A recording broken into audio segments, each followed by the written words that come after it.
बहन जी आप बोल क्या रही हो, मुझे तो एक भी शब्द समझ नहीं आ रहा। काजुमा तुम्हें क्या लगता है तुम मुझसे मेरे 10 बिलियन छीन सकते हो? एटीट्यूड दिखाकर वहाँ से चली जाती है। मैं तुम्हें किस करके रहूंगा। तुम किस टाइप के मैन को पसंद करती हो?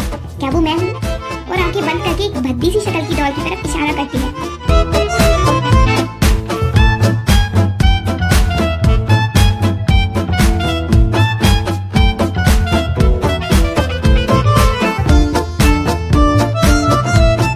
हेलो दोस्तों, अगर आपने इस ड्रामा के पिछले पार्ट नहीं देखे तो पहले आप उन्हें देख लें। अगर आपको ड्रामा की एक्सप्लेनेशन अच्छी लगे तो वीडियो को लाइक कर दीजिए और मेरे चैनल को सब्सक्राइब कर दीजिए, जिससे आपको ऐसी ही इंटरेस्टिंग वीडियोस के नोटिफिकेशन मिलते रहें। हारुमी ओतारो को हॉस्पिटल पहुंचा देता है।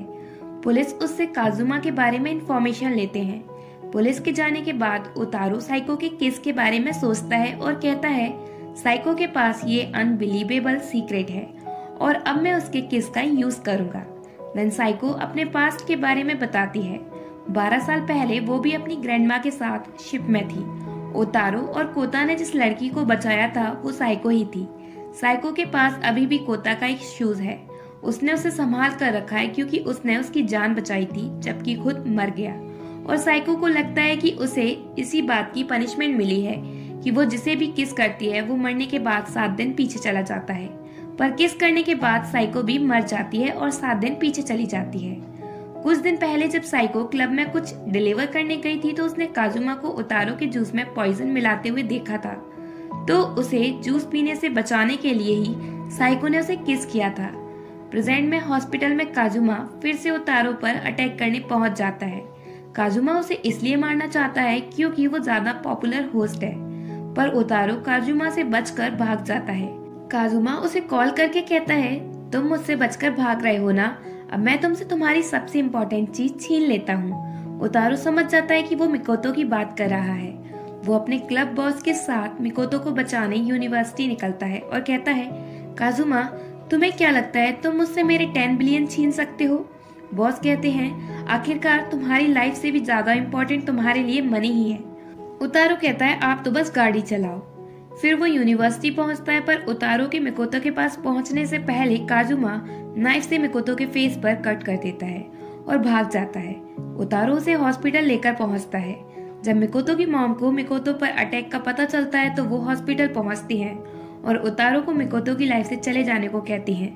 बेचारा वहां से चला जाता है। तभी उसके दिमाग में साइको आती है और वो स्माइल करता है क्योंकि वो सिचुएशन अभी भी सही कर सकता है उसे किस करके। ओतारो उसका एड्रेस ढूंढने निकलता है। रास्ते में वो एक लेडी से साइको के बारे में पूछता है तो बेचारे को फालतू में बहुत कुछ सुनना पड़ता है, पर उसे और ना ही मुझे उसकी लैंग्वेज समझ आती है। मुझे लगता है कि जब वो बोल रही थी तो ओतारो के दिमाग में ये चल रहा होगा कि बहन जी आप बोल क्या रही हो, मुझे तो एक भी शब्द समझ नहीं आ रहा। देन एक अपार्टमेंट में ओतारो को साइको मिल जाती है। वो उससे कहता है मुझ पर इतने बार काजुमा ने अटैक किया, हर बार तुमने ही मुझे बचाया ना, इसलिए तुम मेरी हेल्प करो। काजुमा ने मेरी एक फ्रेंड पर अटैक कर दिया है, इसलिए तुम मुझे अभी किस करो जिससे मैं पीछे जाकर सब सही कर दूं। वैसे भी रास्ते पर ही किस करते हैं, ज्यादा टाइम नहीं लगेगा। साइको मना कर देती है और जाने लगती है। ओतारो से रोकता है और अचानक से किस कर लेता है। किस करते ही वो दोनों मर जाते हैं और फिर समय में 7 दिन पीछे पहुंच जाते हैं। ओतारो खुद को हॉस्पिटल में देखता है और इस बार वो जल्दी से यूनिवर्सिटी पहुंचकर मिकोतो को बचा लेता है।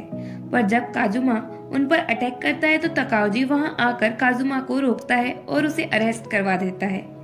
इस बार मिकोतो को बचाने का सारा क्रेडिट तकाओजी को मिलता है, जो ओतारो को अच्छा नहीं लगता।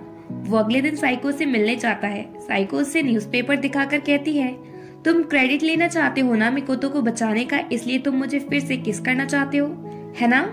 ओतारो कहता है बिल्कुल। साइको मास्क निकालती है और स्माइल के साथ उसे पहन लेती है और ओतारो को एटीट्यूड दिखाकर वहां से चली जाती है। ओतारो कहता है मैं तुम्हें किस करके रहूंगा। नेक्स्ट डे ओतारो साइको से डायरेक्टली पूछता है तुम किस टाइप के मैन को पसंद करती हो, क्या वो मैं हूँ? साइको ओतारो की क्लोजनेस से नर्वस होती है और आंखें बंद करके एक भद्दी सी शक्ल की डॉल की तरफ इशारा करती है। ओतारो उसे देखकर चिल्लाता है ये। नेक्स्ट डे ओतारो कस्टमर बनकर साइको को फूड डिलीवर करने बुलाता है। साइको जब ओतारो को कस्टमर की जगह देखती है तो समझ जाती है कि किसके लिए इसने ही मुझे बुलाया है और उसे बताती है, पहले मैंने तुम्हें किस इसलिए किया था क्योंकि तुम मरने वाले थे, पर अब मैं तुम्हें किस नहीं करूंगी। उतारू कहता है, तो जब मैं मरने वाला होऊंगा तो तुम मुझे किस करोगी, और वो पूल में गिर जाता है। साइको उसे पूल में देखने जाती है तो वो अचानक से उसका पैर पकड़ लेता है। साइको कहती है, मैं बुद्धू बन गई। वो उसे पूल में खींचता है और पूल में ही साइको को किस करता है। किस करते ही वो 7 दिन पीछे चले जाते हैं और उसकी आंखें यूनिवर्सिटी में खुलती है, जहां वो इस बार मिकोतो को खुद काजुमा से बचाता है और उससे अपनी फीलिंग्स भी कन्फेस कर देता है। इस बार मिकोतो को बचाने का पूरा क्रेडिट उतारो को मिल जाता है। उतारो बहुत खुश होता है और वो अपनी खुशी साइको के साथ सेलिब्रेट करता है। उतारो साइको से पूछता है, तुम्हें अपनी पावर्स के बारे में कब पता चला? वैसे तुम्हारी किस करने की पावर बड़ी कमाल की है।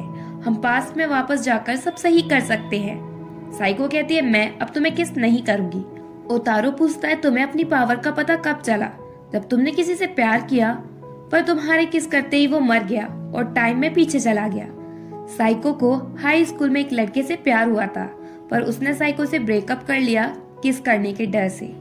उतारो उससे कहता है, अगर तुम अपनी पावर यूज नहीं कर सकती तो तुम वेस्टेड ट्रेजर हो। साइको चिल्लाकर उससे कहती है, मैं ट्रेजर नहीं हूँ। मेरी इस पावर की वजह से सब मुझसे डरते हैं, इसलिए मैं वहां रहने लगी जहां मुझे कोई नहीं जानता। पर जब से मैं तुम्हारे साथ इन्वॉल्व हुई हूँ, तब से मेरी लाइफ से शांति चली गई है। इवन तुम्हारे बचाने के पीछे कोई मीनिंग है जिसके बारे में मुझे नहीं पता। पर अब तुम तो काफी अमीर हो ना, जो इतना एक्सपेंसिव फूड अफोर्ड कर सकते हो, फिर भी तुम अपना लालच कम क्यों नहीं कर रहे हो? प्लीज तुम मेरी लाइफ से अपने गंदे पैर लेकर चले जाओ। उतारो कहता है, तुम चिल्लाओ नहीं, सब हमें देख रहे हैं और अब तुम मेरी बात सुनो। दूसरी तरफ हम देखते हैं कि नामिकी के फादर की तबीयत बहुत ज्यादा खराब हो जाती है, तो सभी उन्हें देखने जाते हैं। अकेले में गुंजी तकाउजी से कहता है, मेरे पास उस शिप के इंजन के रूम की सीसीटीवी फुटेज है, जिससे ये प्रूव होगा कि शिप तुम्हारी वजह से डूबी थी। इसलिए अब तुम वैसा करो जैसा मैं चाहता हूँ। तुम मिकोतो से शादी कर लो और कंपनी के सीईओ बन जाओ, और फिर मुझे वाइस प्रेसिडेंट बना देना कंपनी का। तकाउजी डर कर उनकी बात मान जाता है। फिर वो ऐसी टेंशन भरी सिचुएशन में मिकोतो को शादी करने की पूछता है। ये सुनकर सब शॉक हो जाते हैं। इधर उतारो साइको को अपने घर लेकर आता है। साइको कहती है, तुम तो गरीब हो, मुझे लगा तुम अमीर हो। उतारो कहता है, हम मिलकर अपनी किस्मत चेंज कर सकते हैं। तुम मुझे जितनी बार भी किस करोगी, उसके बदले मैं तुम्हारी एक विश पूरी करूंगा। किस करने में कोई लव और हेट की बात नहीं होगी, और इससे हम दोनों खुश रहेंगे। यही मीनिंग है तुम्हें मुझे बचाने के पीछे का। तो अब बताओ साइको, क्या तुम मेरे साथ किसिंग कॉन्ट्रैक्ट साइन करोगी? और इसी के साथ पार्ट 2 एंड होता है। अब आप लोग मुझे कमेंट्स करके बताइए कि साइको उतारो के साथ किसिंग कॉन्ट्रैक्ट साइन करेगी या नहीं।